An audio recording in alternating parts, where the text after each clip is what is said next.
So, July 11th, 2020, and today again we start Matilda from beginning, and but this time I'm not only read the book. Uh, I'm going to, you know, for some vocabularies and idioms or expressions, I will stop reading and just try to repeat several times and give some explanation like this.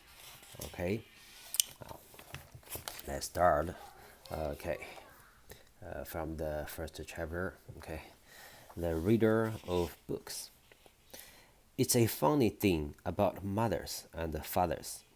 Even when their own child is the most disgusting little blister you could ever imagine, they still think that he or she is wonderful. Blister. Here, blister, just a swelling on your skin, and inside is containing clear liquid or something, usually caused by when burning. Yeah, when you got burn or something, there will one blister coming from your skin, and all continuous rubbing. Or if you walk a long way in a uncomfortable shoes, uncomfortable shoes. So that means in a pair of the uncomfortable shoes, you will make your feet usually will be, there is a blister, you know in your feet.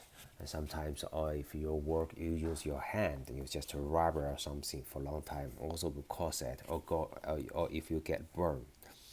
And the blister, okay, disgusting little blister, oh my god. Some parents go further. They become so blinded by adoration, they blinded by adoration, they manage to convince themselves their child has qualities of genius. Quality of genius. Okay? The quality of genius. Quality of genius. What is it? The quality of genius. Well, there's nothing very wrong with all this. It's the way of the world. It is only when the parents begin telling us about the brilliance of their own revolting offspring. Revolting offspring. Revolting also means disgusting, for that one, and not very make people extremely unpleasant, disgusting, that's extremely unpleasant. That means revolting. Okay, that wow, the food was revolting. Yeah, it's definitely not good. What a revolting color. I mean, color is not it's extremely unpleasant, revolting. Okay, the smell from the river was revolting. Yeah, yucky, it's revolting. Offspring here means, usually means their kids, but it can also, it's often maybe someone's child or children, but it's often used humorously actually. So an animal's baby or babies also we use this offspring, a lion and its offspring. Or you can say a young mother trying to control her offspring. Offspring is just somebody's child or children. Another way we say that we start shouting, "Bring us a basin! We are going to be sick." School teachers suffer a great deal from having to listen to this sort of twaddle from proud parents, but they usually get their own back when the time comes to write the end of term reports. Okay, let's see. First one, this twaddle. Twaddle. Twaddle. Twaddle is a informal word. That's something that someone has said or written that you think is stupid. actually. So there's something what they said is, oh, that is twaddle. That means no use, nonsense. Actually, that's stupid things. Twaddle. Okay, that means nonsense. We can understand it's nonsense. For example, I don't believe in all that twaddle about fate. Okay, so he didn't believe that about fate, twaddle.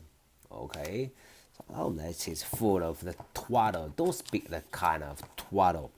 Okay, a twaddle, a good deal here. I think a good deal, suffer a good deal from having. I think this a great deal is um, what can we use this? Suffer a lot or suffer a great deal.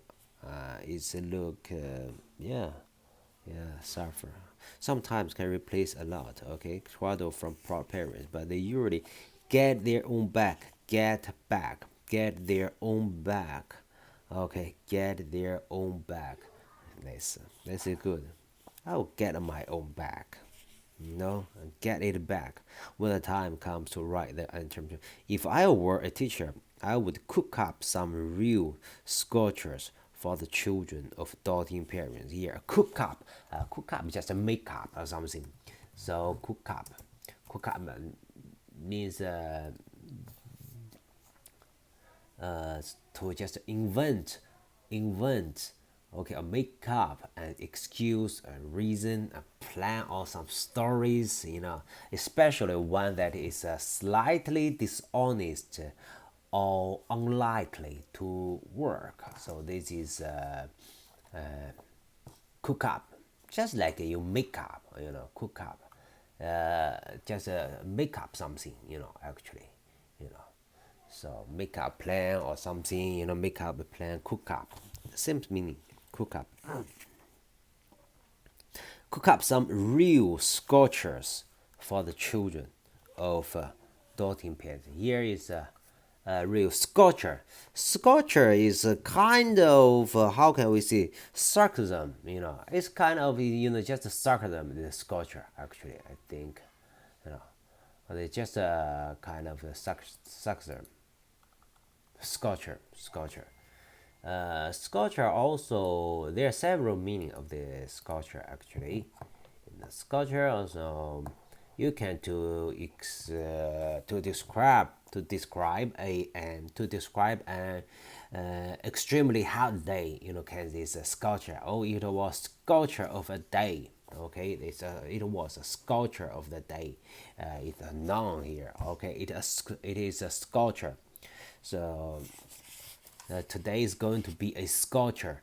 It's very hot. It's very hot. The Monday had been a proper sculpture. It's very hot.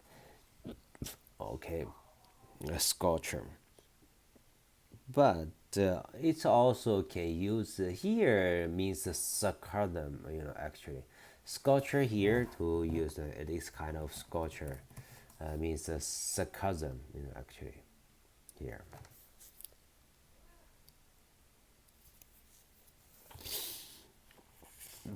For the children of doting parents. Doting.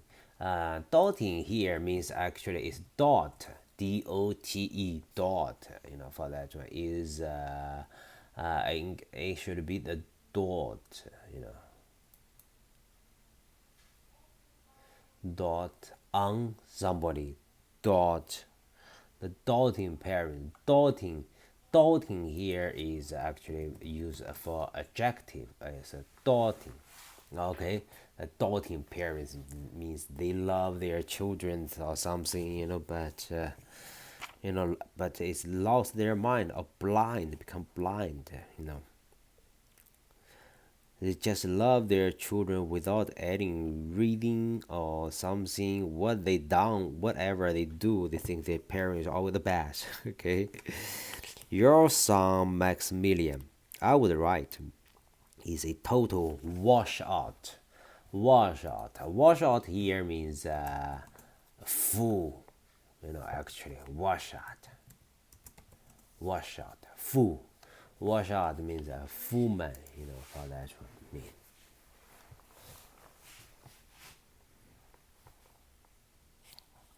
wash out, loser.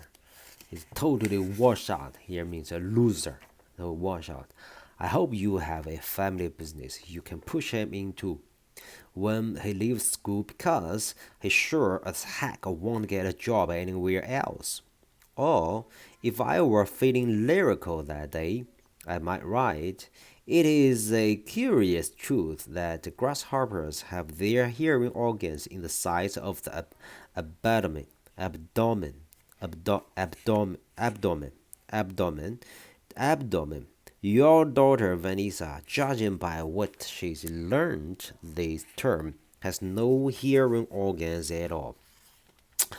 I might even develop, I might even delve deeper into nature history and say delve into. Here it use delve deeper into, delve into. That means study something very deeply. Delve into. For that one, delve into. DELV, delve in something, delve into to try to find more information about someone or something. That's delve. Or to search for something by putting your hand deeply into a bag. Also, we can use delve.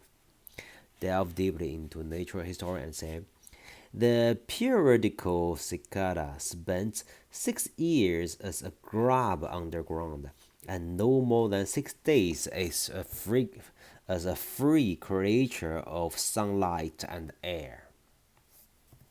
Grub. Here, the grub means, the grub is an insect, when it is in the form of a small, soft, white worm. We call it a grub, as a grub underground, This is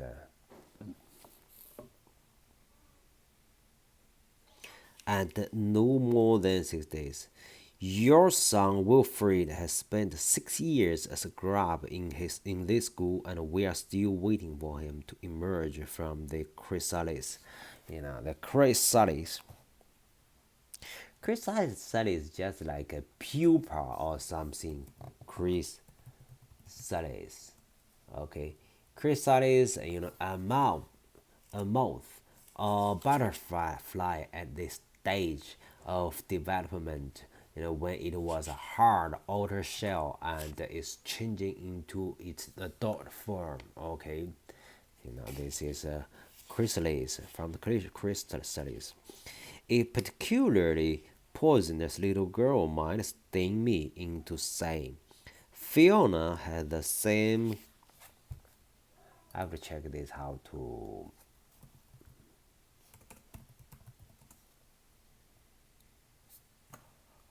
Glacial, glacial,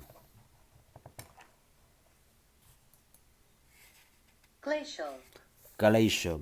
glacial.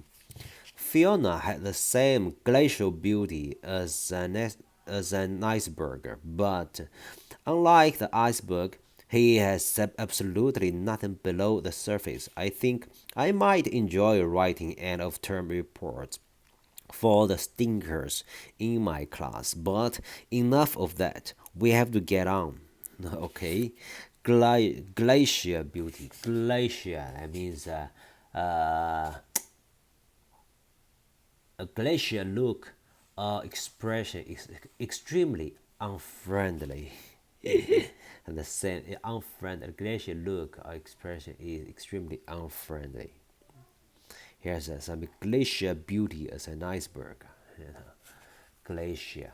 So related to ice and glaciers are formed by glaciers. Okay, that is change was coming, but at a glacier pace. That means very slow change. Extremely cold glacier wind. Also use this one. Glacier. Glacier.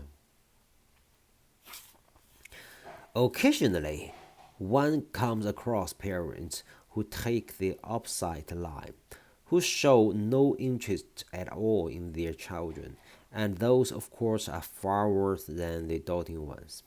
Mr. and Mrs. Wormwood were two such parents. They had a son called Michael and a daughter called Matilda, and the parents looked upon Matilda in particular as nothing more than a scab. A scab is something you have to put up with until the time comes when you can pick it off and flick it away. Pick it off and flick it away. Okay, see. Pick it off. Pick off. Okay, pick it off. Pick something off. That means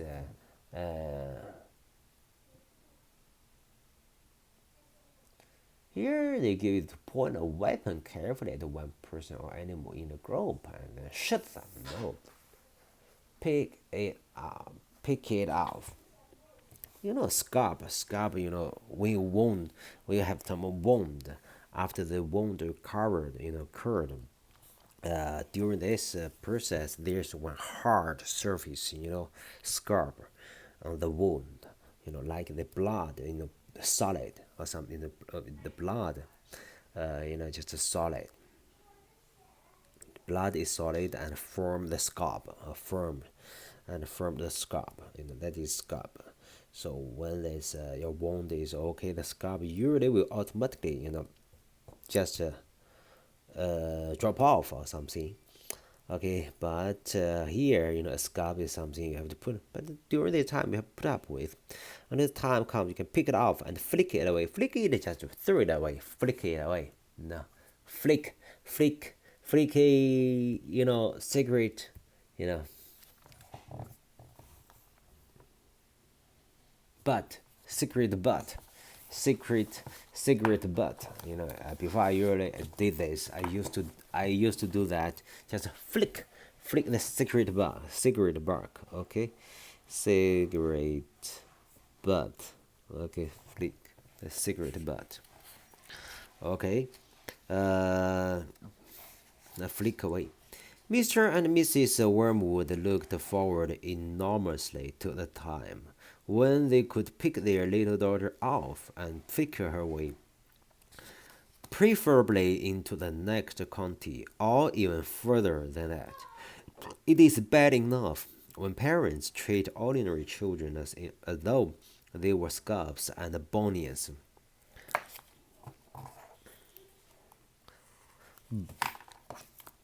Bunions, okay? Bunions is a painful lump on the first joint of your big toe. It's a bunions. Also just something swell, on your this toe or something. Bunions, okay? Like a blister, but it is a little big, bigger, bunions. Okay, also very disgusting thing, the bunions.